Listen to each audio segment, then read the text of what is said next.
வானொலியில் நீங்கள் கேட்டு மகிழ்ந்த தென்கட்சி கோ சுவாமிநாதன் ஐயா அவர்களின் இன்று ஒரு தகவல். அன்பா இருக்கணும்னு அநேக பெரியவங்க சொல்லியிருக்கிறாங்க. நாமளும் அதை கேட்டுட்டு அன்பு காட்டுறதுக்கு தயாராக தான் இருக்கிறோம். அதை வாங்கறதுக்கு தான் ஆளை காணும். இருந்தாலும் அன்புல எத்தனையோ வகை உண்டு. அதை சரியா புரிஞ்சுக்கிட்டு அதுக்கப்புறம் அன்பு காட்ட ஆரம்பிக்கணும். வகையை புரிஞ்சுக்காம அன்பு காட்டினா வம்புல மாட்டிக்க வேண்டியது தான். அன்புன்னா சாதாரணமாக நினைச்சு விடாதீங்க. அதில் எவ்வளவு விதம் தெரியுமா? இரக்கம், கருணை, காருண்யம், பந்துத்துவம், பட்சம், பாசம், நேசம், விசுவாசம், அபிமானம், காதல், பக்தி, இப்படி பல விதமாக அதை பற்றி சொல்லி வச்சிருக்கிறாங்க பெரியவங்க. இந்த வார்த்தைகள்லாம் நாம் கேள்விப்பட்டது தான். இருந்தாலும் அதுகளுக்குள்ள என்ன வித்தியாசம்னு கேட்டால் சரியாக சொல்ல தெரியாது. அதனால் இந்த வார்த்தைகளுக்கெல்லாம் பெரியவங்க என்ன விளக்கம் சொல்கிறாங்கன்னு இப்போ பார்க்கலாம்.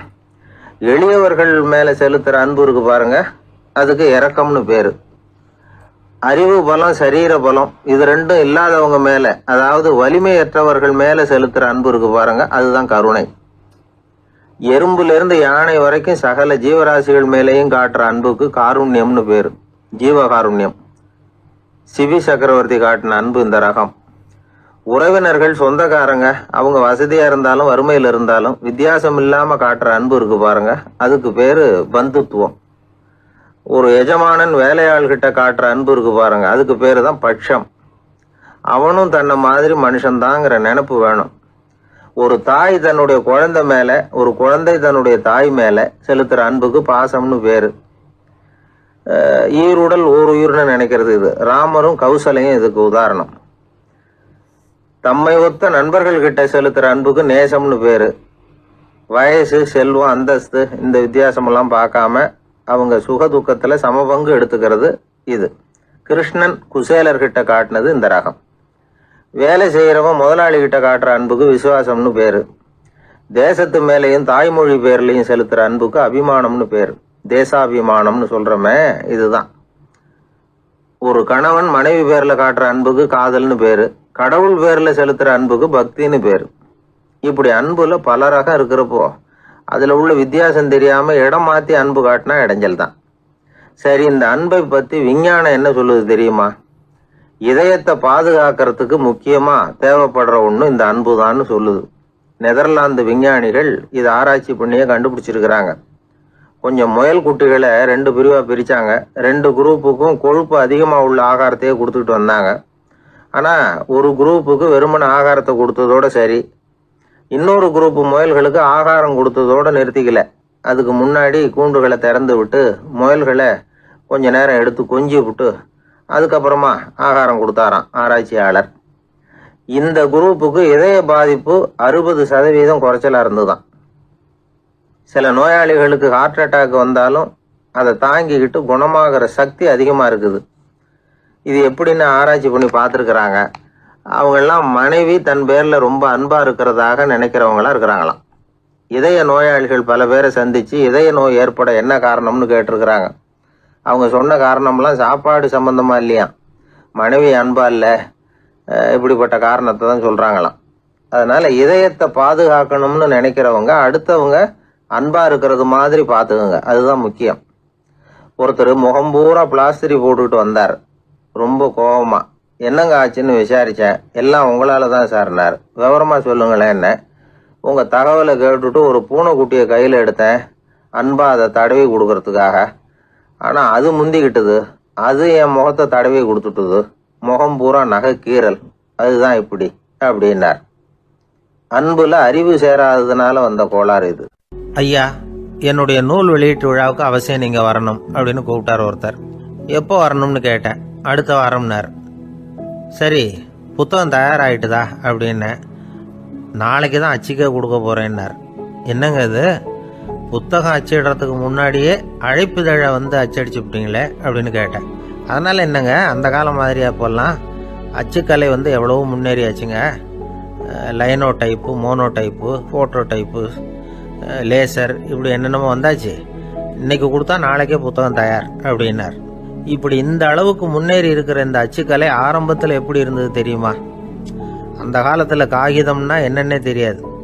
அப்படி ஒன்று கண்டுபிடிக்கப்படவே இல்லை. அப்போல்லாம் எதையாவது ஒன்று எழுதணும்னா அதுக்கு ஆட்டு தோலை தான் பயன்படுத்தி இருக்கிறாங்க. கண்ணுக்குட்டி தோல் கூட அதுக்கு உபயோகப்பட்டு தான். ஐரோப்பாவில் இருந்த பாதிரியார்கள் தோலில் எழுதப்பட்ட புத்தகத்தை தயாரிக்கிறதுல ரொம்ப கெட்டிக்காரங்களாம். எகிப்து, அப்புறம் மத்திய தரைக்கடல் ஓரத்தில் உள்ள நாடுகள், இங்கே எல்லாம் தோல் தான் எழுதுபொருளாக பயன்பட்டு வந்திருக்குது. ஆனால் நம்ம நாட்டில் ஓலைச்சுவடிகளை எழுத்துக்கு பயன்படுத்தி இருக்கிறாங்க. எழுதுறதுக்கு தோலை பயன்படுத்தினவங்க பிறகு பேப்பரைஸ் அப்படிங்கிற கோரை புல்லை அதுக்கு பயன்படுத்தினாங்களாம். இதெல்லாம் அப்படி கொஞ்சம் கொஞ்சமாக கண்டுபிடிச்சிட்டு வந்திருக்கிறாங்க. அந்த புல்லை கச்சிதமாக நறுக்க வேண்டியது, நல்லா பதப்படுத்த வேண்டியது, அதுக்கப்புறம் அதில் எழுத வேண்டியது, அவ்வளவுதான். பேப்பருங்கிற சொல்லே இந்த பேப்பைரஸ் அப்படிங்கிறதுலேருந்து வந்தது தான். அதுக்கப்புறம் தான் காகிதம் வந்தது. இதை முதல்ல சீன நாட்டில் தான் கண்டுபிடிச்சாங்க. அது வந்த பிறகு அச்சு எந்திரம் கண்டுபிடிக்க வேண்டிய அவசியம் ஏற்பட்டது. அதை கண்டுபிடிச்சவர் ஜெர்மானிய அறிவியல் அறிஞர் ஜான் கூட்டன்பர்க். அச்சு கலைக்கு அடித்தளம் அமைச்சவர் அவர் தான். ஜெர்மனியில் மெயின்ஸ் அப்படிங்கிற ஊரில் 1399 பிறந்தார். அவரோட மாமன் ஒருத்தர் உலோக வேலையில் வல்லவர். அவர்கிட்ட அந்த வேலையை கற்றுக்கிட்டார். அதோட வைர கற்களை பட்டை தீட்டுறதுலையும் ரொம்ப தேர்ச்சி பெற்றிருந்தார். இளம் வயசுலேயே சும்மா இருக்க மாட்டாராம். எதை செஞ்சாலும் அதை திறமையாக செய்வாராம். அவர் தான் முதல்ல மர அச்சு எழுத்துக்களை உருவாக்கினார். அது மேலே மை தடவி பிரதிகள் எடுத்தார். அதுக்கப்புறம் உலோக எழுத்துக்கள், முதல்ல காரியம், அப்புறம் இரும்பு, அப்புறம் கலப்பு உலோகம், பிறகு அச்சடிக்கிறதுக்கு எந்திரம் ஒன்றையும் உருவாக்கினார். முதல்ல பைபிள் அச்சடித்தார். 1468 அவர் இறந்து போனார். 16ஆம் நூற்றாண்டில் மேலை நாடுகளிலிருந்து மர எழுத்துக்களை கொண்டுகிட்டு தமிழ்நாட்டில் கிறிஸ்துவ நூல்களை அச்சிட்டாங்க. அப்போல்லாம் அச்சகங்கள் போதிய அளவுக்கு இங்கே இல்லை. அதுக்கு என்ன காரணம்னா, இந்தியர்கள் அச்சகங்களை நடத்தக்கூடாது அப்படின்னு சட்டம்.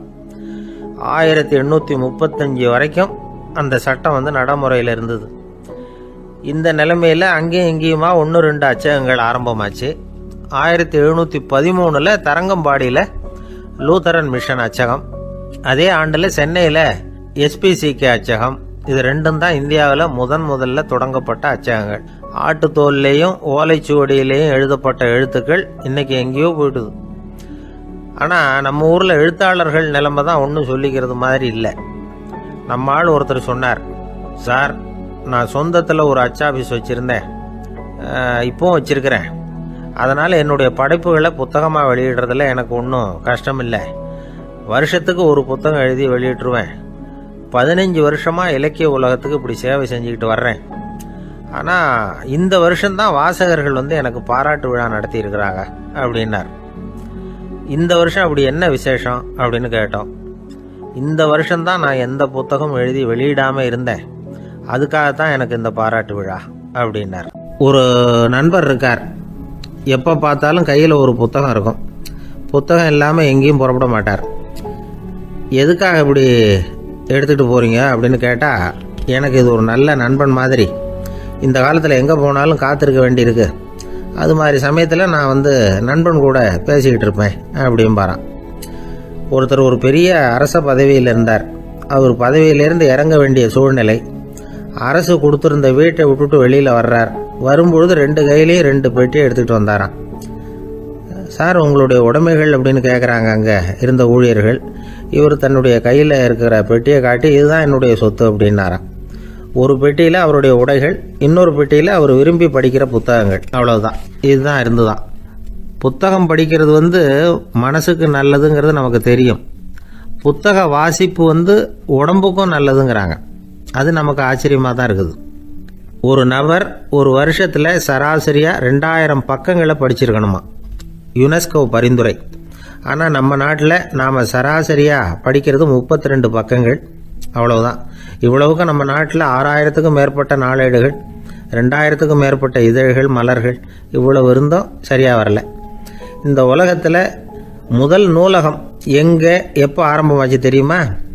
கிமு 2500ஆம் ஆண்டில் அது ஆரம்பமாயிருக்குது. பாபிலோனியாவில் அமில் அணு அப்படிங்கிற அரசன் தான் நூலகத்தை உருவாக்கி இருக்கிறான். அப்போல்லாம் தாள் கிடையாது, களிமண் தான். களிமண் பலகைகளில் எழுதி அது தொகுத்து அப்படியே நூலாக்கி அதை நூலகத்தில் வச்சுருப்பாங்களாம். அரசருடைய நூலகத்தில் 1000க்கும் மேற்பட்ட நூல்கள் இருந்ததாக வரலாற்று குறிப்பு இருக்குது. அது மட்டும் இல்லை, அந்த நூலகத்தில் பொருள் வாரியாக, அதாவது சப்ஜெக்ட் வாரியாக புத்தகங்களை வகைப்படுத்தி வச்சுருந்தாங்களாம். அதில் மிச்சம் இருந்த ஒரு 25 களிமண் பலகை புத்தகங்கள் இன்றைக்கும் பிரிட்டிஷ் அருங்காட்சியகத்தில் இருக்குதான். அச்சு தாள் இதெல்லாம் ஏற்பட்டதுக்கப்புறம் அமைக்கப்பட்டது தான் பிரான்சில் இருக்கக்கூடிய பாரிஸ் நூலகம்.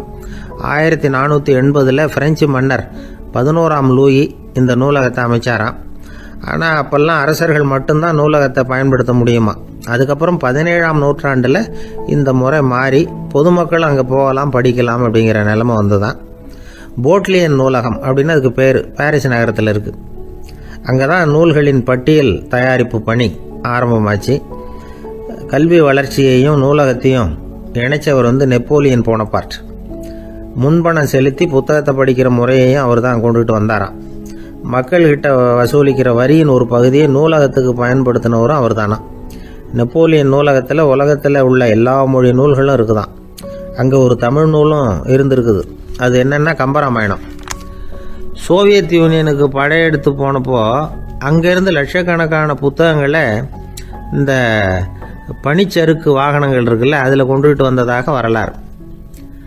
அடுத்தபடியாக குறிப்பிட்டு சொல்லத்தக்க நூலகம் எதுன்னா பிரிட்டிஷ் நூலகம். மிக பழைய கையெழுத்து பிரதியெல்லாம் கூட அங்கே இருக்குது.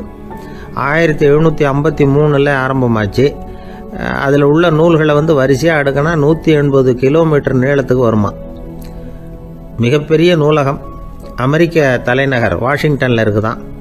இந்தியாவை பொறுத்த வரைக்கும் பெரிய பழைய நூலகம் எதுன்னா கல்கத்தா நூலகம். எல்லா இந்திய மொழி நூல்களும் இங்கே உண்டு. மகாகவி பாரதியார் நடத்தின இந்தியாங்கிற இதழின் எல்லா பிரதிகளும் அங்கே பாதுகாப்பாக இருக்குது. படிக்கும் பழக்கம் இங்கே வளர வேண்டியிருக்குது. ஒருத்தர்கிட்ட ஒரு புஸ்தகத்தை கொடுத்து விமர்சனம் எழுத சொல்லியிருந்தாங்க. கொஞ்ச நாள் கழித்து அவரை போய் பார்த்து, என்னங்க புஸ்தகத்தை படித்து பார்த்தீங்களா அப்படின்னு கேட்டாங்களாம். இதுக்கு அவர் சொல்லியிருக்கிறார், இன்னும் நான் படித்து பார்க்கலிங்க, இப்போ தானே விமர்சனமே எழுதி முடிச்சிருக்கிறேன், இனிமே தான் படிக்கணும் அப்படின்னாராம். ஒரு மாணவனை பார்த்தேன், என்ன தம்பி படிப்புலாம் எப்படி இருக்குது அப்படின்னு விசாரித்தேன்.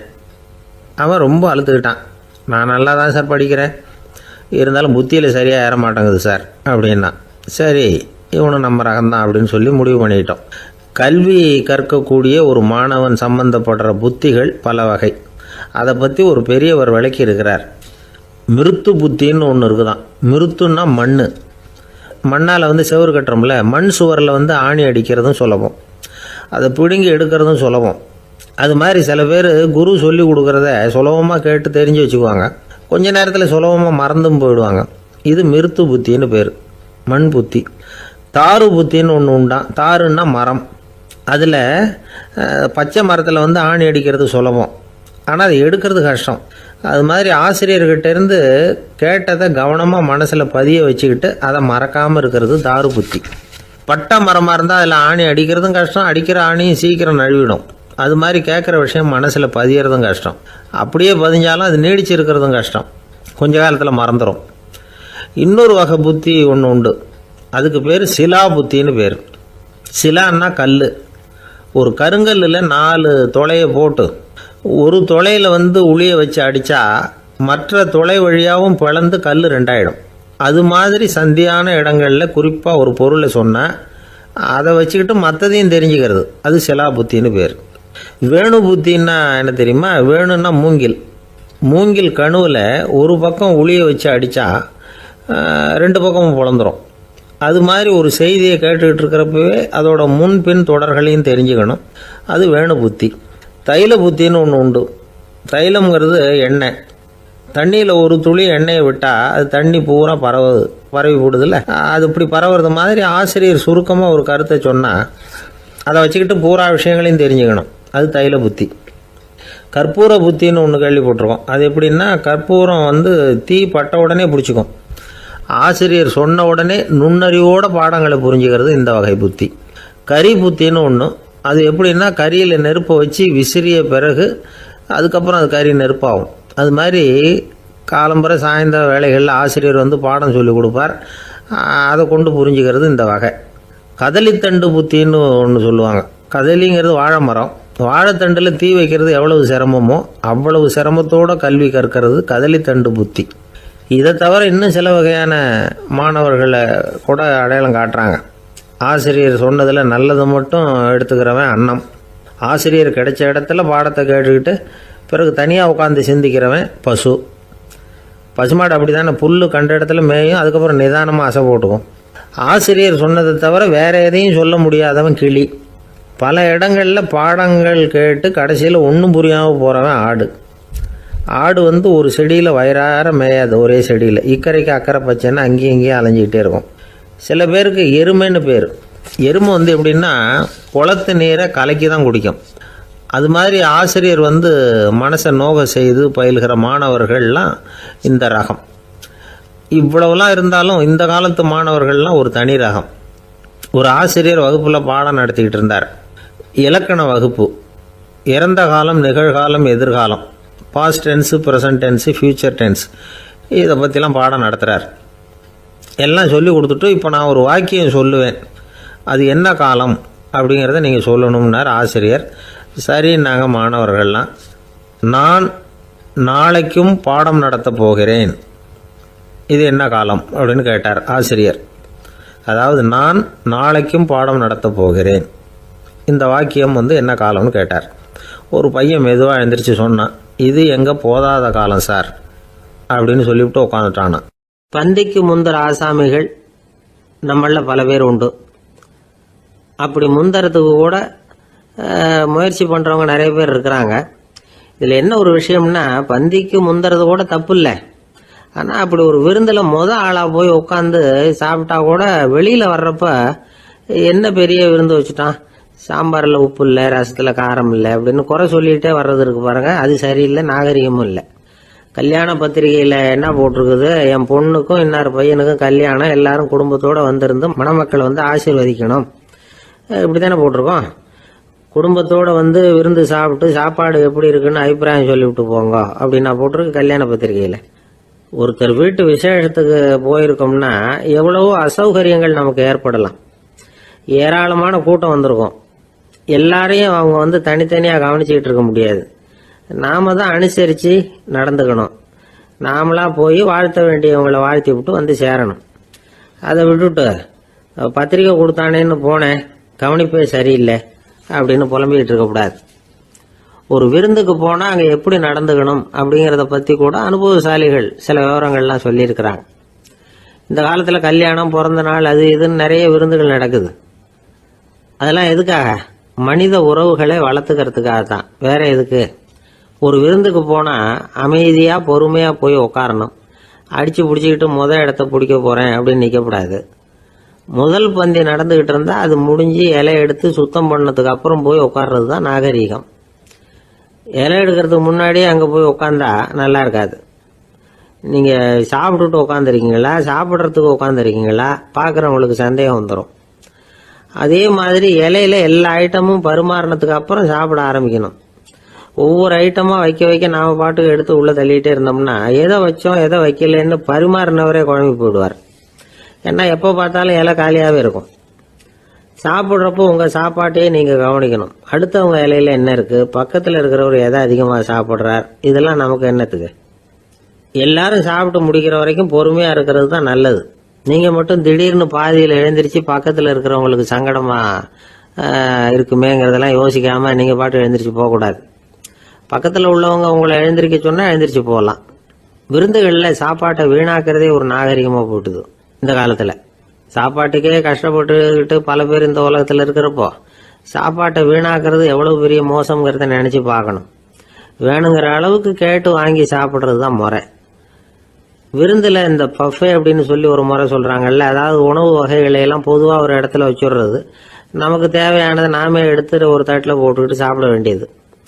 இதில் கூட சில பேர் தேவைக்கு அதிகமாக எடுத்து போட்டுக்கிட்டு வீணாக்குறாங்க. சில சமயம் கடைசியாக சாப்பிட போகிறவங்களுக்கு எல்லா ஐட்டமும் கிடைக்காம போகலாம். அதை போய் பெருசு பண்ணிகிட்டு இருக்கக்கூடாது. என்ன சார், இந்த அளவுக்கு கூடவா நாகரிகம் தெரியாமல் இருக்கிறோம், இதை போய் பெருசாக சொல்ல வந்துட்டீங்களே அப்படின்னு நினைக்கலாம். ஒருத்தர் 2 பேருக்கு இந்த விவரம் தேவைப்படலாம்.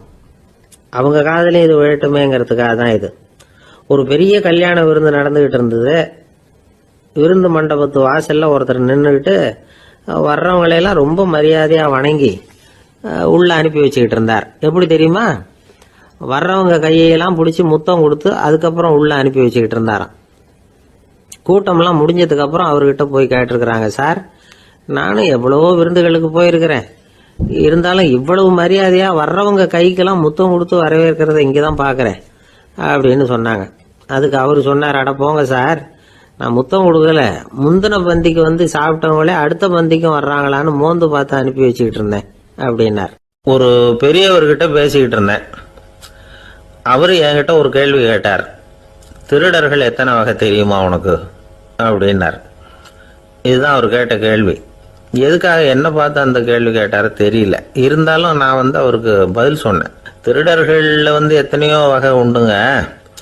கார் திருடன், சைக்கிள் திருடன், முகமூடி திருடன், எப்படி சொல்லிட்டே போகலாம். இருந்தாலும் என்னுடைய சிற்றறிவுக்கு எட்டின வரையில திருடர்களை வந்து 2 வகையா பிரிக்கலாம் அப்படின்னு நினைக்கிறேன். ஒன்று ராத்திரியில் திருடுற திருடன், இன்னொருத்தன் பகல்ல திருடுற திருடன். அதாவது பகல் திருடன், ராத்திரி திருடன் அப்படின்னு பெரியவர் சிரிச்சார். என்ன சிரிக்கிறீங்களே, என்ன கள்வர்கள் 4 வகை அப்படின்னு ஆரம்பிச்சார். எப்படின்னு கேட்டேன். சாப்பாட்டுக்கு இல்லாம திருடுறாங்க பாருங்க, அது ஒரு வகையாம். சாப்பாட்டுக்கு இருந்தும் திருடுறாங்க பாருங்க, அது ஒரு வகையாம். இதை தவிர இன்னும் ஒரு 2 வகை திருட்டு உண்டு. அது என்னன்னா, ஆண்டவன் கிட்ட இருந்து நாம திருடுற திருட்டு, இன்னொன்னு என்னன்னா நம்ம கிட்ட இருந்து ஆண்டவன் திருடுற திருட்டு அப்படின்னார். எனக்கு ஒன்றும் புரியல.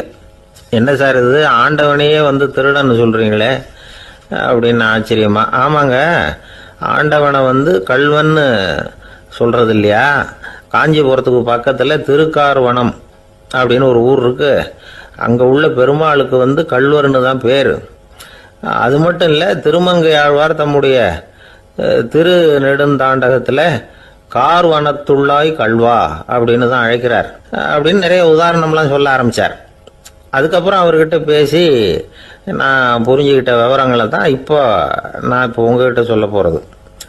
அதாவது அவர் சொன்ன முதல் வகை திருடர்கள் வந்து சாப்பாட்டுக்கு இல்லாம திருடுறவங்க. இவங்களை வந்து திருத்தி போடலாம். சாப்பாட்டுக்கு இருந்தும் பணம் சேர்க்கணுங்கிற ஆசையால பொய் கணக்கெல்லாம் எழுதுறாங்க பாருங்க, அவங்க தான் 2வது வகை. 3வது வகை திருட்டு தான் மிகப்பெரிய திருட்டு. இறைவனுக்கு சொந்தமானதை நம்முடையதுன்னு நினைக்கிற திருட்டு. எது இறைவனுக்கு சொந்தமானது அப்படின்னா ஆத்மா. பகவானுக்கு சொந்தமான ஆத்மாவை நம்முடையதுன்னு நினைக்கிறது தான் அந்த மாபெரும் திருட்டு. இதுக்கு பேர் தான் ஆத்மாபகாரமா. சரி, இதுக்கு பரிகாரம் என்ன? எல்லாம் இறைவனுடையது, நமக்கு ஒன்றும் இல்லை அப்படின்னு நினைக்கிறது தான் இதுக்கு பரிகாரம். இதெல்லாம் இருக்கட்டும். 4வது திருட்டு ஒன்று சொன்னோம்ல, ஆண்டவன் நம்ம கிட்ட இருந்து திருடுறது. அது எப்படி? ஆண்டவனை வந்து கள்வன்னு சொல்றாங்க, அது சரி. அவர் என்னத்தை திருடினார்? இப்போ இன்னொருத்தருக்கு சொந்தமான ஒன்றை எடுத்து வச்சுக்கிறது தான் கள்ளத்தனம். ஆனா ஆண்டவன் எடுத்துக்கிட்டோம்னா இருக்கிறது எல்லாமே அவனுக்கு சொந்தம். அப்படி இருக்கிறப்போ அவரை எப்படி கள்வன்னு சொல்றது? இது என்ன புரியாம இருக்குதே அப்படின்னு சொல்லி பார்த்தா அதுக்கும் விளக்கம் சொல்றாங்க அவங்க. அதாவது ஆண்டவனுக்கு வந்து உருவமே கிடையாது, அரூபமா இருக்கிறவன், அதாவது உருவம் இல்லாம இருக்கிறவன். அப்படி உள்ள பகவான் வந்து நம்மள மாதிரி உருவத்தில் இருக்கிறான். நம்மள மாதிரியே கையை காலு மூக்கெல்லாம் இருக்குது ஆண்டவனுக்கு. இந்த உருவம் நம்ம கிட்ட இருந்து திருடினது தானே. அவன் வந்து தன்னுடைய உண்மையான திருமேனியை வந்து நமக்கு காட்டாம, அதாவது தரிசனம் கொடுக்காம இருக்கிறது கள்ளத்தனம் தானே. அதனால்தான் இதுவும் ஒரு பெரிய திருட்டு, இருக்கிறதுலயே மிகப்பெரிய திருட்டு அப்படிங்கிறார். என்கிட்ட பேசிக்கிட்டு இருந்தார், இந்த விஷயம்லாம் சொல்லிட்டு இருந்தாரு இந்த பெரியவர். அதாவது திருட்டை வந்து ஆன்மீக நோகத்துல அவர் பார்க்கிறார். நம்ம பார்வையில இதை விட அபூர்வமான திருட்டுலாம் இங்க உண்டு, அபூர்வமான திருடர்களும் உண்டு. ஒரு திருடன் சிறையிலிருந்து விடுதலையாகி வெளியில போனான். கொஞ்ச நாள்ல மறுபடியும் திரும்பி ஜெயிலுக்கு வந்துட்டான். அப்போ சிறை அதிகாரி அவனுக்கு வந்து அறிவுரை சொன்னாராம். ஏன்பா இப்படி அடிக்கடி தப்பு பண்ணிவிட்டு ஜெயிலுக்கு வந்துடுறியே, உனக்கு சொந்த பந்தம் எதுவும் இல்லையா? உனக்கு அப்பா, அண்ணன், தம்பிகள் அவங்க கூட எல்லாம் சேர்ந்து வாழணுங்கிற ஆசை இல்லையா அப்படின்னு கேட்டிருக்காரு. அவங்களோட சேர்ந்து வாழணுங்கிற ஆசை எனக்கு நிறைய உண்டுங்க சார் அப்படின்னு அவன். அப்புறம் எதுக்கு இப்படி ஜெயிலுக்கு வந்துடுற அப்படின்னாரான் அவரு. அவங்க எல்லாருமே இங்கே தானே சார் இருக்காங்க அப்படின்னு அவன். கல்யாணத்துக்கு போயிருந்தியே, எப்படி இருந்ததுன்னு கேட்டார் ஒருத்தர். எப்படி இருந்தது? சாப்பாடு சரியில்லை, சாம்பார்ல உப்பு பத்தல, இப்படி அடுக்கிக்கிட்டே போனார் அடுத்தவர். இது வந்து ஒரு மனித சுபாவம். எப்பவுமே எதிர்மறையான செய்திகளை பேசுறதுல தான் மனிதனுக்கு ஆர்வம் அதிகம். எது சரியில்லைங்கிறத சொல்றதுக்கு தான் அவன் ஆசைப்படுறான். எது சரியா இருந்ததுங்கிறத சொல்றதுக்கு அவன் ஆசைப்படுறது இல்ல. இப்ப எல்லாரும் சொல்லுவாங்களே, ஒரு பெரிய வெள்ளைத்தாள்ல நடுவுல ஒரு சின்ன கருப்பு புள்ளிய வைங்க, அத ஒருத்தர்கிட்ட காட்டி இது என்னன்னு கேட்டா கருப்பு புள்ளின்னு தான் சொல்லுவார். ஒரு சின்ன கருப்பு புள்ளியத்தான் அவர் கவனிக்கிறார். அந்த புள்ளியை சுற்றி இருக்கிற விசாலமான வெள்ளை பகுதியை அவர் கவனிக்கிறது இல்ல. இது மனித இயல்பு. ஒரு கண்ணாடி முன்னாடி போய் நிக்கிறோம், முகத்தை பாக்குறோம், கொஞ்சம் யோசனை பண்ணி பாருங்க. முகத்துல நமக்கு பிடிக்காத பகுதியை தான் முதல்ல கவனிப்போம். கன்னத்துல ஒரு பரு இருந்ததுன்னா அதுதான் முதல்ல நம்ம கண்ணுல படும். கருப்பா ஒரு மச்சம் இருந்தா அதைத்தான் நாம முதல்ல கவனிக்கிறோம். ஒரு சின்ன காயம் இருந்ததுன்னா ரொம்ப கவனிச்சு கூர்ந்து பாக்குறோம். அதை சுற்றி இருக்கிற அழகான பகுதிகள் எல்லாம் அதுக்கு அப்புறம் தான். அவ்வளவு தூரத்துக்கு ஏன் காலையில ஒரு செய்தித்தாளை கையில எடுத்து புரட்டுறீங்க, எதிர்மறையான செய்திகளை தான் முதல்ல பாக்குறோம். ஆக்கப்பூர்வமான செய்திகள்லாம் அதுக்கப்புறம் தான். எதிர்மறையான செய்திகள் தான் பத்திரிகைகளின் விற்பனையை உயர்த்துது. இப்ப ஒரு கும்பல்ல கலவரம், பத்திரிகையில செய்தி எப்படி வருது? கலவரத்துல 10 பேர் உயிரிழந்தார்கள் அப்படின்னு தான் வரும். அந்த கலவரத்துல 918 பேர் உயிரோடு திரும்பி போனார்கள் அப்படின்னு போடுறது இல்ல. எத்தனை பேர் இறந்து போனாங்க அப்படிங்கிறது தான் பத்திரிகைக்கு முக்கியம். ஏன்னா மனித மனம் அதை தான் கவனிக்குது. பாதகமான செய்திகளே பத்திரிகைகள்ல அதிகமா வருது, எதிர்மறையான செய்திகளுக்கு தான் அதிக முக்கியத்துவம் கொடுக்கப்படுது. இதனால என்ன ஆகுது தெரியுமா? இந்த உலகத்துல எங்க பார்த்தாலும் கொலையும் கொள்ளையும் விபத்தும் உயிரிழப்பும் தான் நடந்துகிட்டு இருக்கு அப்படிங்கறது மாதிரி ஒரு பிரமை. இந்த உலகத்துல மகிழ்ச்சிகளை எல்லாம் நாம மறந்துடுறோம். வாழ்வின் வெளிச்சங்களை எல்லாம் நாம இழந்துடுறோம். இன்னைக்கு விமான விபத்துல 214 பேர் உயிரிழந்தார்கள் அப்படிங்கிறது எதிர்மறையான செய்தி. இன்று விமானம் மூலமாக 2 லட்சம் பேர் சௌக்கியமாக பயணம் செய்தார்கள் அப்படிங்கிறது நேரடியான செய்தி. ஆனாலும் செத்ததுதான் செய்தியா வரும்.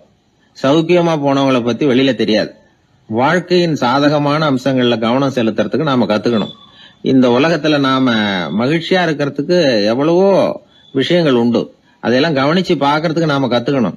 ஒரு நாள் பூராவும் நல்லா நடந்துகிட்டு இருப்பீங்க, ஏதோ ஒரு நேரத்துல வாழைப்பழத்தோல்ல காலை வச்சிருப்பீங்க, வழிக்கு விழுந்துட்டீங்க. வழிக்கு விழுந்ததுதான் நமக்கு பெருசா தெரியும். நாலு பூரா நாம நல்லா நடந்துகிட்டு இருந்தோமே அப்படிங்கறது தெரியாது பெருசா. நமது பலம் என்னங்கறதுலதான் அதிக கவனம் தேவை. தோல்வி மனப்பான்மை இது நெகட்டிவ் ஆட்டிடியூட்ஸ். தாழ்வு மனப்பான்மை நெகட்டிவ் செல்ஃப் இமேஜ். எதிர்மறையாவே நினைக்கிறது பேசுறது அப்படிங்கிற குணத்தை மாத்திக்காதவன் எந்த காலத்திலயும் முன்னேற முடியாது. அப்படிப்பட்டவன் வெற்றிகரமான மனிதனும் கிடையாது. ஆகையினால வாழ்க்கையில வெற்றி பெற விரும்புகிறவர்கள் எதிர்மறை மனோபாவத்தை மாற்றிக்கொள்ளுங்கள். நெகட்டிவ் விஷயங்கள்ல இருந்து உங்க கவனத்தை திருப்புங்க. பாசிட்டிவ் விஷயங்கள்ல கவனத்தை செலுத்துங்கள். ஒரே விஷயத்த கூட சில பேர் பாசிட்டிவா எடுத்துக்குவாங்க, சில பேர் நெகட்டிவா எடுத்துக்குவாங்க. ஒரு சத்திரத்துல 2 சாமியார்கள் சந்திச்சுக்கிட்டாங்களாம். தங்களுடைய சொந்த கதைகளை அவங்க பேசிக்கிட்டாங்க. ஒரு சாமியார் சொன்னார், எனக்கு சம்சாரம் இல்ல, அதனாலதான் நான் சாமியார் ஆயிட்டேன் அப்படின்னார். இன்னொருத்தர் சொன்னார், எனக்கு சம்சாரம் இருக்கா, அதனால நான் சாமியார் ஆயிட்டேன் அப்படின்னார். அதனால வாழ்க்கைய அவரவர்கள் பாக்குற பார்வை வேற வேற மாதிரி. எதையும் எதிர்மறையா எடுத்துக்கப்படாது, ஆக்கப்பூர்வமா எடுத்துக்கணும். அப்படிங்கறத புரிஞ்சுக்கிட்டோம்னா நம்ம வாழ்க்கையில வெற்றி நிச்சயம்.